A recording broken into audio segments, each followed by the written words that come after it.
வேதத்தில் உள்ள ஒரு அருமையான ஒரு வசனம் என்னவென்று சொன்னால், சங்கீதம் என்ற புத்தகத்தில் உள்ள 103வது சங்கீதம், அது 1வது வசனம். என் ஆத்துமாவே கர்த்தரை ஸ்தோத்திரி, என் முழு உள்ளமே அவருடைய பரிசுத்த நாமத்தை ஸ்தோத்திரி. இப்படி ஒரு வாசகம் இந்த பூமியிலே நீங்கள் எந்த உலகத்திலும் நீங்கள் அதை காண இயலாது. அப்படி ஒரு மேன்மையான ஒரு தெய்வ வாசகம். அது என்னவென்றால், மனுஷன் தன்னை எவ்வளவுதான்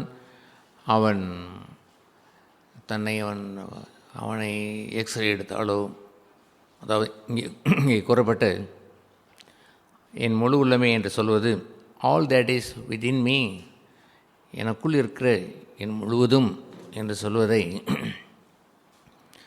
சரீரத்திற்கு என்று அவர் சொல்லாமல் த சோல், ஆத்மா என்று தான் அவர் கூறினார். ஆகவே மனுஷனுக்குள் இருக்கக்கூடிய அவனுடைய சரீரத்தை நீ எவ்வளவுதான் எக்ஸ்ரே எடுத்தாலும் அல்லது ஸ்கேன் பண்ணினாலும், இப்போ நாகரிகமாக இருக்கக்கூடிய என்ன ஒரு ஸ்கேன் எடுத்தாலும், எம்ஆர்ஐ ஸ்கேன் வரைக்கும் நீங்கள் சென்று எடுத்தாலும், மனுஷன் அவன் தன்னுடைய சரீரத்தில் இருக்கிறவைகளைத்தான், தனக்குள் இருப்பவைகளைத்தான், சரீரத்தில் இருப்பவைகளைத்தான் அவன் பார்க்க இயலும். எந்த ஒரு டாக்டருடைய கண்களுக்கும் சோல், ஒரு ஆத்மா இருப்பது என்பது ஒரு காலம் தெரியவதில்லை. மனுஷனும் அதுபோலவே அவன் மாய்ந்து போகிறான். அவன் தன்னுடைய வெறும் தனக்குள் இருக்கக்கூடிய சரீரத்தில் இருக்கக்கூடிய உறுப்புகளைத்தான் மனதில் வைத்திருக்கிறான். ஒருவர் தன்னுடைய ரெக்கார்டு கையில் வைத்திருந்தார். அவர் வயது 80 வயதோ எவ்வளோ ஆகிறது. அவர் அந்த ரெக்கார்டில் தன்னுடைய சிறு பிராயத்திலேருந்தே தனக்கு கொடுக்கப்பட்ட ட்ரீட்மெண்ட், எக்ஸ்ரே, தன்னுடைய பாலிய நாட்களில் நடைபெற்ற சில ஸ்கேன், ஆப்ரேஷன், மருந்துகள் என்றெல்லாம் ஒரு பெரிய ஹிஸ்ட்ரி அப்படி ஒரு மெயின்டைன் பண்ணி வைத்திருக்கிறார். இதில் என்னுடைய முழு சரீரத்தினுடைய சரித்திரமும் இருக்கிறது என்று அவர் கூறுகிறார். அப்படி ஒரு மனுஷன் தன்னுடைய சரீரத்தில் இருக்கிற எல்லாம், தனக்குள் இருக்கிறவைகள் எல்லாம் என்று இருப்பதை அவன் பார்க்க முடியும். அவன் காண முடியாதது என்னவென்று சொன்னால் த சோல், அவனுடைய ஆத்மா. ஆகவே இது போன்று இந்த ஆத்மத்திற்குரியது என்று வரும்பொழுது 2 பகுதிகள் முக்கியமானது. அது என்னவென்றால், இந்த வசனத்திலே கூறுகிற அவருடைய பரிசுத்த நாமத்தை, ஹோலினஸ், பரிசுத்தம். இன்னொன்று கர்த்தர், தெய்வம். இந்த 2 பகுதிகளை வைத்து தான் இந்த வசனத்தினுடைய உயிரோட்டம் இருக்கிறது. வசனத்தினுடைய உயிரோட்டம் என்ன?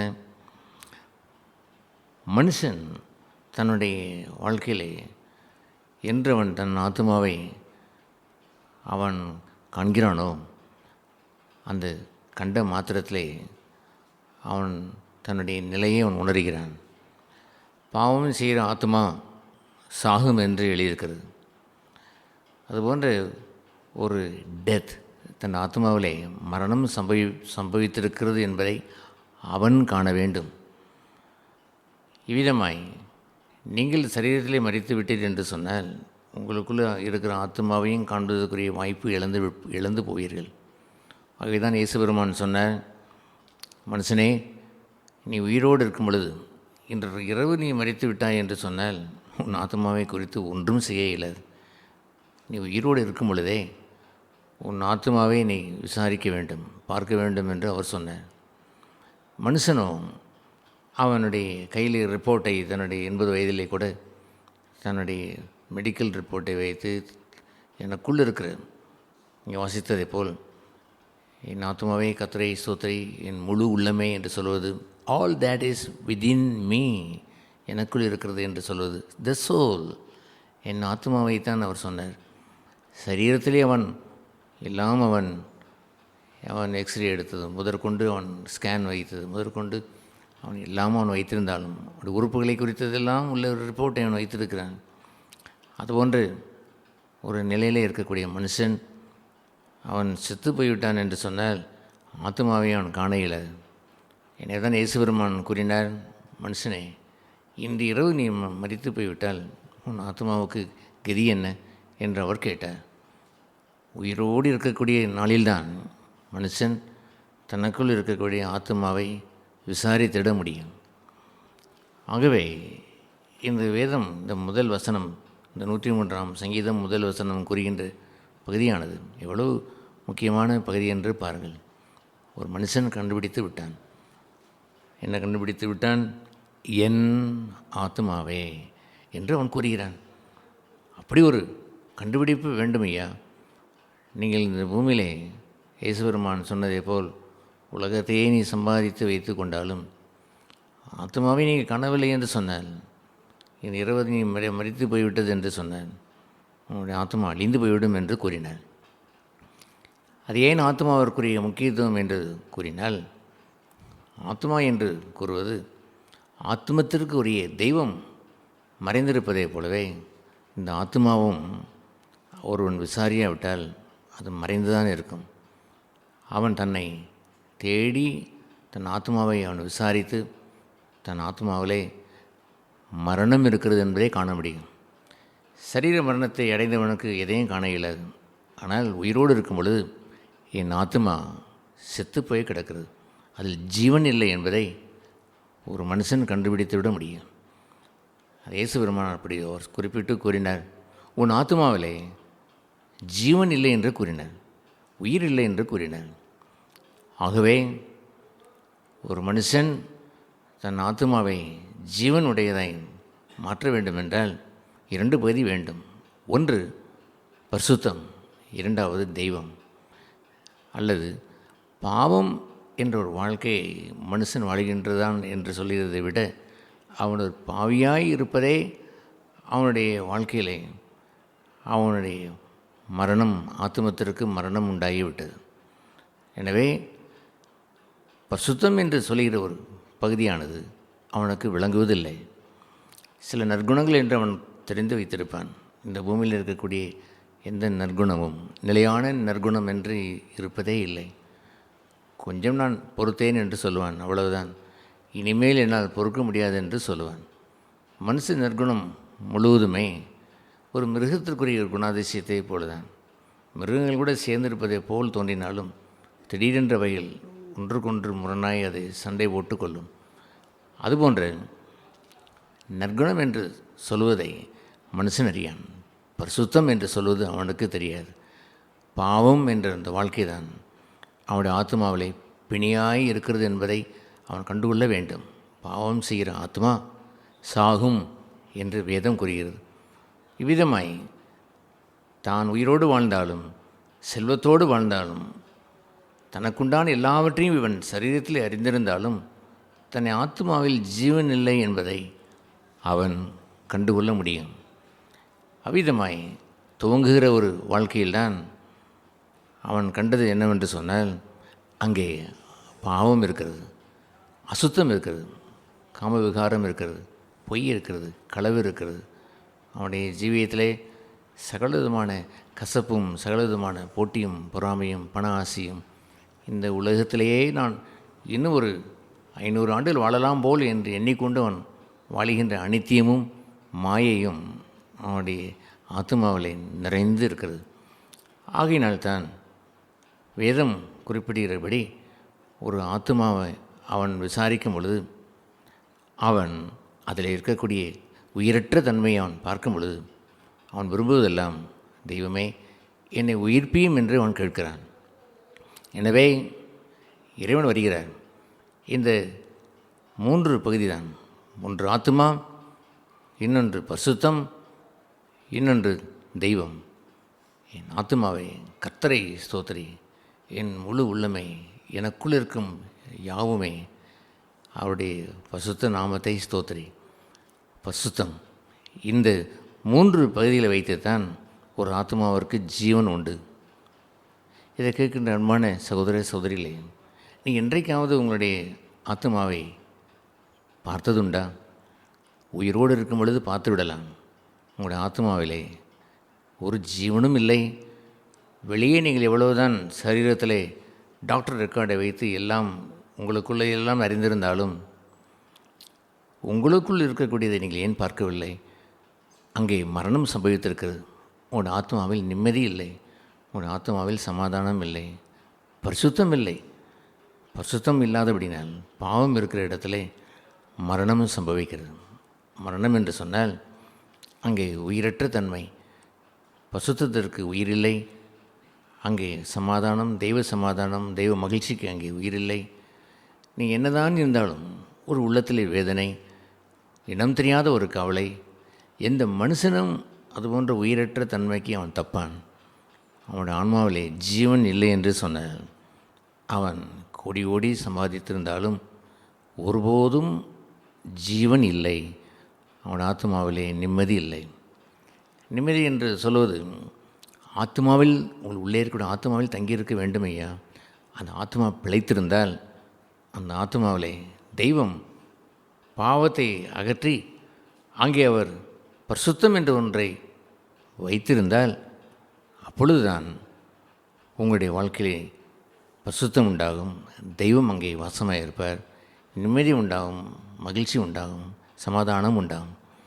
ஆகவே இறைவன் அங்கே இல்லை என்றால், ஆத்மாவில் இல்லை என்றால், உங்களுடைய உள்ளே அவர் வரவில்லை என்றால் ஒரு பிரயோஜனம் இல்லை.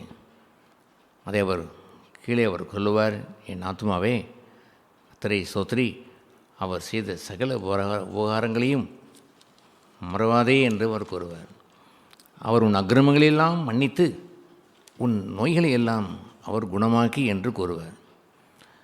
எனவே அவர் உங்களுடைய உள்ளான நிலைமையை அவர் நீங்கள் விசாரித்து அவரிடத்திலே தெய்வத்தை நீங்கள் தேடினால் அவர் பரிசுத்தம் என்று சொல்கின்ற ஒரு பகுதியை கொண்டு வருவதற்கு முன்பாக ஏற்கனவே இருந்த அக்கிரமங்கள், உங்களுடைய பாவங்கள், எந்த பாவங்களினால் மரணம் சம்பவித்ததோ, உங்களுடைய ஆத்மாவிற்கு மரணம் சம்பவித்ததோ, அதில் பிராணனை தருவதற்காக, உயிரை தருவதற்காக தெய்வம் அந்த அக்கிரமங்களெல்லாம் மன்னிக்கிறார்.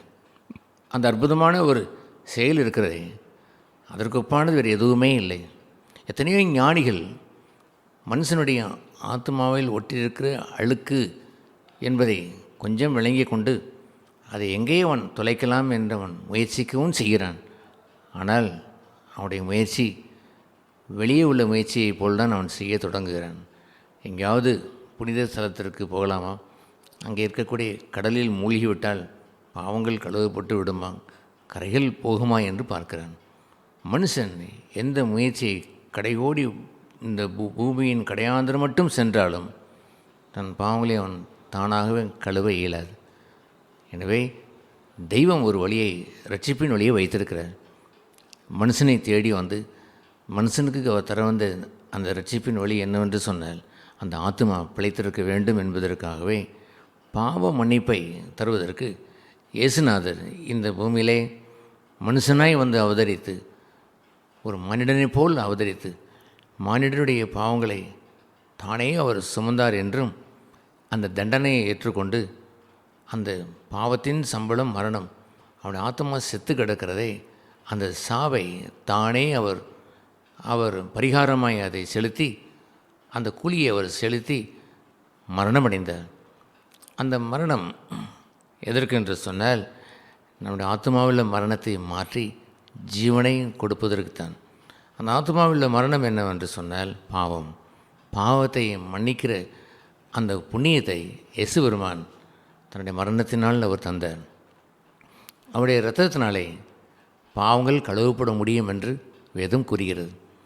எனவே இதை கேட்கிற நீங்கள் யாவரும் உங்களுடைய ஆத்மாவை ஒரு ஆத்மா இருக்கிறது என்று கண்டுபிடித்து விட்டீர்கள் என்று சொன்னால் அது பெரும் பாக்கியம். காலமெல்லாம் இந்த மண்ணிற்காக வாழ்ந்து இயேசு பெருமான் சொன்னதை போல் இன்று இரவு சாக போகிறாய், உன் ஆத்மா கதி எங்கே என்று கேட்கிற நிலை வந்துவிடக்கூடாது. மறைத்த பிறகு உங்கள் ஆத்மாவை, செத்த ஆத்மாவை பார்க்க இயலாது. உலகத்தில் செத்தவன் வேண்டுமெனால் ஒன்றும் பார்க்க இயலாது. ஆனால் இந்த உலகத்தில் நீங்கள் பிழைத்திருக்கிற வரைக்கும் உங்களுடைய ஆத்மாவை பார்க்க முடியும், விசாரிக்க முடியும். அப்பொழுது இந்த 3 காரியங்கள் தான், உங்களுடைய ஆத்மா, உள்ளே இருக்கக்கூடிய ஆத்மா, இரண்டாவது அங்கே அழுக்காக இருக்கிற வாழ்க்கை, பரிசுத்தம், தெய்வம் இல்லை, அங்கே பரிசுத்தம் இல்லை, அங்கே தெய்வமும் இல்லை. தெய்வம் கர்த்தர் அங்கே இல்லை. இந்த மூன்றும் சேர்ந்த பிறகுதான் உங்கள் வாழ்க்கையில் ஒரு விடிவு உண்டாகும். ஆத்மாவை விசாரிப்பது தெய்வம் மாத்திரம்தான். இந்த உலகத்தினுடைய மற்ற காரியங்களை விசாரிப்பதற்கு உங்களால் கூட முடியும். வேதம் கூறுவது என்னவென்று சொன்னால், மனுஷன் தன்னுடைய கையினுடைய பிரயாசத்தினால் அவன் சாப்பிடுவான் என்று எழுதியிருக்கிறது. அதை நீங்கள் செய்துவிடலாம். ஆத்மா என்று வரும்பொழுது உங்களால் ஒன்றும் செய்ய இயலாது. அதை தெய்வம்தான் ஒன்றை செய்ய வேண்டும். அவர் வருவார்.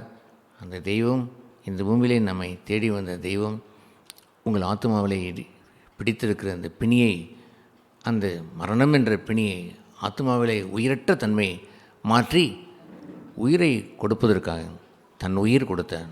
தன் உயிரையே அவர் பணயமாய் தந்து உங்கள் ஆத்மாவிலே ஜீவனை அவர் தருவார். எப்படி அவர் தருகிறார்? பரிசுத்தம் என்று இங்கே வாசித்த அந்த வசனத்தின்படி அழுக்கை எல்லாம் போக்கிவிடுகிறார். ஒருவன் நன்றாய் குளித்துவிட்டு வந்துவிட்டான் என்று சொன்னால் சுத்தமாக இருக்கிறான் என்று சொல்கிறோமே, அதுபோன்று அவருடைய ஆத்மாவில் இருக்கக்கூடிய பிணியை எல்லாம் தெய்வம் இந்த பூமியிலே இரட்சகராய் வந்த இயேசுநாதர் தன்னுடைய இரத்தத்தினாலே, தான் சிந்தின இரத்தத்தினாலே நம்முடைய பாவங்களை எல்லாம் அவர் கழுவுவார் என்று எழுதியிருக்கிறது. இந்த உலகம் அறியாத ஒரு விந்தை.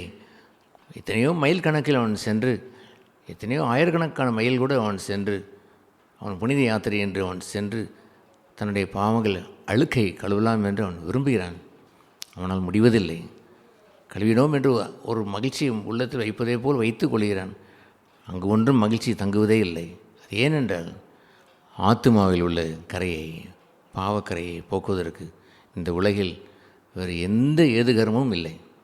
கர்த்தர் தெய்வம் உண்டாக்கின வழியை தவிர வேறு ஒன்றும் இல்லை.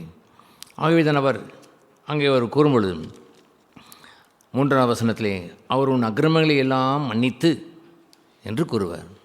அவர் உன் அக்கிரமங்களை எல்லாம் மன்னித்து என்று கூறுகிறார். தெய்வம் இந்த ஆத்மாவை பிழைக்க வைப்பதற்கு செய்த அற்புத செயலை நீங்கள் கண்டீர்களாம். இந்த பூமியிலே இதுவரைக்கும் நீங்கள் எவ்வளவு அக்கிரமங்கள் செய்கைகள் செய்திருந்தாலும் தன் ஆத்மாவை விசாரிக்க வந்துவிட்ட அந்த மனுஷனுக்கு தெய்வமே, என்னுடைய ஆத்மாவில் கரை இருக்கிறது, ஏராளமான அக்கிரமங்கள் நான் செய்திருக்கிறேன் என்று அவன் கூறும் பொழுது அக்கிரமங்கள் எல்லாம் மன்னிப்பார். சகல அக்கிரமங்களும் மன்னிக்கப்பட்டுவிடும். அல்லேலூயா! அதுபோன்ற ஒரு பாக்கியம், அற்புதம் இந்த உலகத்தில் வேறு எதுவுமே இல்லை. வேறு எதுவுமே இல்லை. என் அக்கிரமங்கள் எல்லாம் மன்னிக்கப்படுவது என்ற பாக்கியத்தை போல் எதுவுமே இல்லை. அக்கிரமங்கள் மன்னிக்கப்பட்ட பிறகு பரிசுத்தம் என்று சொல்கிற ஒரு வார்த்தை அங்கே மலருகிறது. அங்கிருந்து தான் அவன் பரிசுத்தம் மலர வேண்டும். தூய்மையான ஒரு அந்த ஒரு பாண்ட் என்று சொல்கிற குளம் என்பதை போல் நம்மை மாற்றிவிடுகிறார். சகதியும் சேருமாய் என்ற அந்த குளத்தை மாற்றி தூய்மையான ஒரு அந்த பாண்டாய், ஒரு குளமாய் மாற்றிவிடுகிறார். அதுபோன்ற ஒரு அற்புதத்தை மனுஷன் பெற வேண்டும். இம்மட்டும் நீங்கள் வாழ்ந்த வாழ்க்கையிலே எவ்வளவுதான் நீங்கள் வைத்திருந்தாலும், உலகத்தையே ஆதாயப்படுத்தியதே போல் லாபம் வைத்திருந்தாலும், பணம் வைத்திருந்தாலும், பொருள் வைத்திருந்தாலும், ஆஸ்தி வைத்திருந்தாலும், அந்தஸ்து வைத்திருந்தாலும், நீங்களாக வேண்டுமானால் மென்மை பாராட்டி கொள்ளலாம். மனுஷன் தன்னுடைய ஐஸ்வர்யத்தை வைத்து இவ்வாறு மென்மை பாராட்டினான். இந்த ஜென்மத்திற்கும் நாளைய ஜென்மத்திற்கும் அடுத்த என்னுடைய சந்ததிக்கும் அதற்கடுத்த சந்ததிக்கும் சேர்த்து வைத்தேன் என்று அவன் அகமகிழ்ந்தான். ஆனால் இறைவனோ மூடனே என்று அவர் கூறினார். எந்த மனுஷன் தன் ஆத்மாவை பார்க்க முடியவில்லையோ அவன் மூடன். அவனுக்குள் இருக்கக்கூடிய ஆத்மா தான். அதைத்தான் அவர் சொல்கிறார், என் ஆத்மாவை, உங்களுக்குள் இருக்கக்கூடிய ஆத்மாவை நீ விசாரிக்க முடியவில்லை என்றால், நித்திய காலமாய் தெய்வத்தோடு வாழ வேண்டிய அந்த ஆத்மாவை விசாரித்து இறைவனோடு வாழ உங்களுக்கு தயார் செய்யவில்லை என்றால், அதை ஆயத்தம் செய்யவில்லை என்றால், இந்த பூமியிலே அதை நீங்கள் செய்யவில்லை என்றால், உங்களுடைய வாழ்க்கை அழிந்து போகிற வாழ்க்கையாய், ஜீவனற்ற வாழ்க்கையாய் போய்விடும். மரிப்பதல்ல, அது எல்லோருக்கும் மரணம் வரும். உங்களுடைய ஆத்மா செத்து போய்விடும். உங்களுடைய ஆத்மாவிலே ஜீவன் இருப்பதில்லை. தெய்வமற்ற வாழ்க்கையாய் நீங்கள் அலைமோதி வாழ்கின்ற வாழ்க்கையிலே நிரந்தரமான ஒரு அழிவிற்குள்ளாய் போய்விடுவீர்கள். அவரோ என் ஆத்மாவை பாதாளத்திற்கு ஒட்டார் என்று ஒரு பரிசுத்தவான் கூறினார். அதுபோல் இறைவா, என் ஆத்மாவை அழிவிற்கு ஒட்டவில்லை, அதில் ஜீவனை தந்து விட்டீர். இந்த சரீரம் மாயலாம். இந்த சரீரத்திற்கு எல்லோருக்கும் வயது வரும், அவர்கள் தலைமுடி நரைக்கும், பின்பு அந்த அந்த விருத்தாப்பியம் என்ற இடத்திற்கு அவள் சென்று பின்பு இறைவனுடைய சித்தத்தின்படி அவர்கள் மரிப்பார்கள். ஆனால் ஆத்மா மறிக்கக்கூடாது. சகோதரர்களே, சகோதரிகளே, உங்களுடைய ஆத்மாவிலே மரணம் வரக்கூடாது. அந்த ஆத்மாவை நீங்கள் விசாரிக்கிறவர்கள் எவர்களோ அவர்கள் பாக்கியவான்கள். இந்த 3 பகுதியைத்தான் இறைவன் கேட்கிறார். ஒன்று, உங்கள் ஆத்மாவிலே பாவம் இருக்கிறது, பரிசுத்தம் அங்கே இல்லை. இரண்டாவது, அங்கே தெய்வம் வந்துதான் இந்த பரிசுத்தத்தை தர முடியும். கர்த்தர், இறைவன், அந்த சர்வவல்ல தெய்வம்தான் அங்கே வந்து உங்களுடைய முழு ஆத்மாவையும் மாற்ற முடியும். எனவே இந்த ஆத்மா இந்த இறைவன் தருகின்ற அந்த பரிசுத்தம், அந்த பாவங்கள் மன்னிக்கப்பட்டு இவனுடைய பாவங்கள் மன்னிக்கப்பட்டதோ அவன் பாக்கியவான் என்று சொல்லிற அந்த அற்புதம். மூன்றாவது, தெய்வம் உங்களுடைய சொந்தம், இறைவன் உங்களை ஆசீர்வதிக்க வந்தவர். ஆத்மாவை தனிப்பட்ட விதத்தில் நீங்கள் இறைவனை கூப்பிட்டு நீங்கள் விசாரித்தால் உங்களுடைய அக்கிரமங்களை மன்னித்து அவர் அங்கே வாசம் செய்யும் பொழுது சொல்லி முடியாத மகிழ்ச்சி உண்டாகும். அங்கே ஸ்தோத்திரம் என்று சொன்னால் நன்றி என்று அர்த்தம். இறைவா நன்றி என்று கூறுவது வெளியே உள்ள காரியத்தில் அல்ல. கோடி ரூபாய் கொடுத்தாலும் நீங்கள் அதற்கு நன்றி என்று கூறிய நிமித்தம் நிலைத்திருப்பதில்லை. ஆன்மா அங்கே உங்களுக்கு கிடைக்கின்ற வாழ்வு என்று இருக்கிறதே. குடிசை வீட்டிலே நீங்கள் வாழ்ந்தாலுமே கூட அவருடைய ஆன்மாவிலே வருகின்ற பூரிப்பு என்று ஒன்று இருக்கிறதே. அதை போல் ஒரு பெரிய பாக்கியம் எதுவுமே இல்லை. இந்த பூமியில் எத்தனை கோடி ரூபாய் கொட்டினாலும் அந்த பூரிப்பு, அந்த சமாதானம், அந்த மகிழ்ச்சி, அந்த ஜீவன் எங்கும் பிறையில. அவன் சாதாரண மனுஷனாக இருந்தாலும் ஐஸ்வர்யவானைப் போலவே பூரித்து போயிருப்பான். அவன் ஆத்மாவிலே செழிப்பு இருக்கும். இதை கேட்குற அன்பான சகோதர சகோதரிகளையும் அது மாத்திரமல்ல, அந்த ஆத்மாவை குறித்து அவர் சொல்லும் பொழுது அவர் என்ன அங்கே சொல்கிறார்? என் அக்கிரமங்களெல்லாம் மன்னித்தார், பரிசுத்த வாழ்க்கைக்குள் என்னை நடத்துகிறார், என் நோய்களையெல்லாம் குணமாக்குகிறார். ஒரு மனுஷனுடைய ஆத்மாவிலே இறைவன் வந்துவிட்டார் என்று சொன்னால் இறைவன் சம்பூர்ண சுகமுடையவர். ஆத்மாவில் சுகம் உண்டாகும் பொழுது உங்களுடைய சரீரத்திலையும் அவர் சுகம் தருவார். ஆகவேதான் என் ஆத்மாவை கர்த்தரை ஸ்தோத்திரி, அவர் செய்த சகல உபகாரங்களையும் மறவாதே என்று கூறுவார். எத்தனை உபகாரங்கள்! சகல உபகாரங்கள்.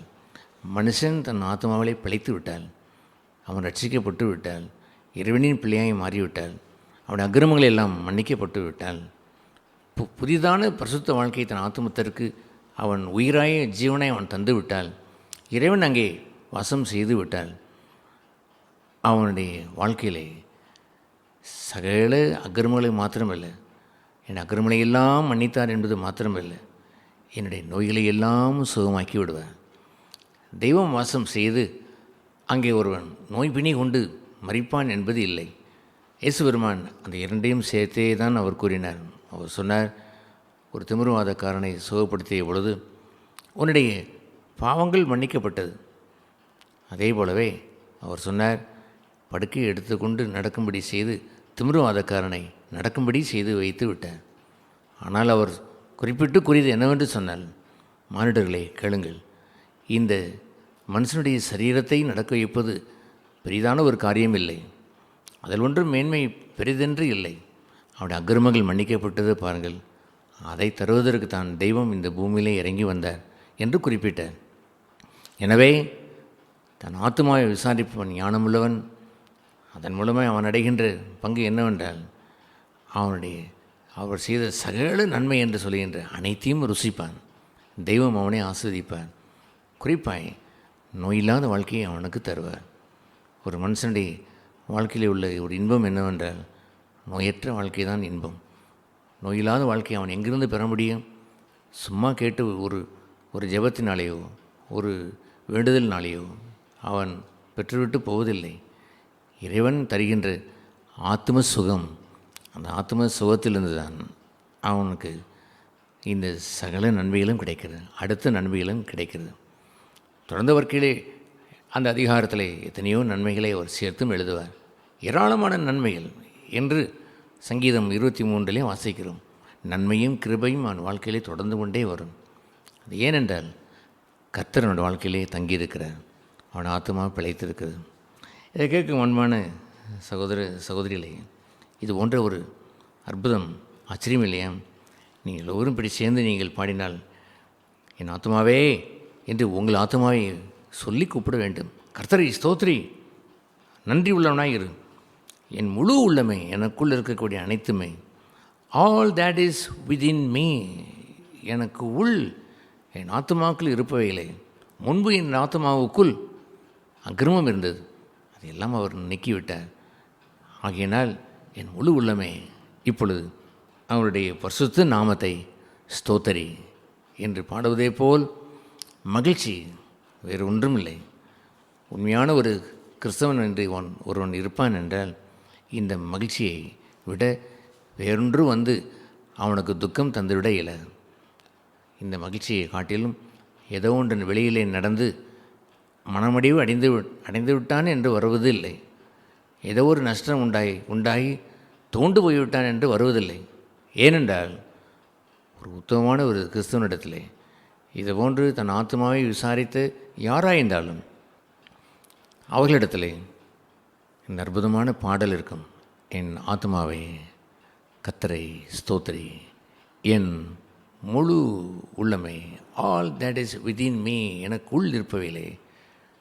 உடல் உறுப்புகள் அல்ல, உடல் உறுப்பை வைத்து ஒருவன் வைத்திருக்கிறான்னு பாருங்கள். அவன் பிறந்த நாள் முதற்கொண்டு 80 வயது வரைக்கும் வாழ்ந்த வாழ்க்கையினுடைய டாக்டர் ரிப்போர்ட்டை, தன்னுடைய உடல் உறுப்புகளை குறித்த ரிப்போர்ட்டை, அந்த ஸ்கேன் ரிப்போர்ட்டை வைத்திருக்கிறானே, அதல்ல. எனக்குள் ஒருவரும் காண முடியாத அந்த ஆத்மாவை, என் முழு உள்ளமை, எனக்குள் இருக்கிற அனைத்துமை என்று அவன் கண்டு கர்த்தரை ஸ்தோத்திரி என்று சொல்லுவான். அதுபோன்ற ஒரு பாடல் அவனுடைய வாழ்க்கையில் பெர்மனண்டாய் நிரந்தரமாய் வந்துவிட்டது என்றால் அவனுடைய ஸ்தோத்திரத்தை, நன்றியை, மகிழ்ச்சியை வேறு எதுவும் அழித்துவிட அவன் விட்டுவிட மாட்டான். தெய்வத்தோடு வைத்திருக்கிற இந்த நன்றியும் ஸ்தோத்திரம் அவன் வாழ்க்கையிலே பாடலாகவே இருக்கும். அவன் எப்போதும் அந்த பாடலை பாடுகிறவனாகவே அவன் இருப்பான். இறைவன் இது போன்ற ஒரு திவ்யமான ஒரு பாடலுக்குரியவர்கள் எவர்களோ அவர்களுக்கு சகல உபகாரங்களையும் தருவார், சகல உபகாரங்களையும் தருவார் என்று அந்த அடுத்த வசனம் கூறியது. அவர் செய்த சகல உபகாரம் ஒன்று வைத்து விட மாட்டார். உங்களுடைய வாழ்க்கை முழுவதும் அந்த சங்கீதம் 23 கூறுகின்றபடி நன்மையும் கிருபையும் தொடர்ந்து வரும்.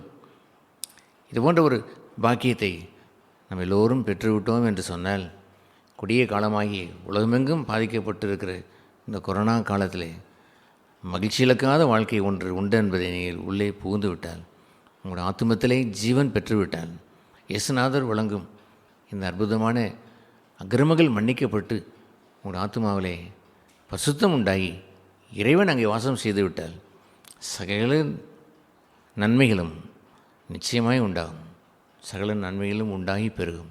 அதுபோன்ற ஆசீர்வாதத்தை இறைவன் நம் எல்லோருக்கும் தருவாராக.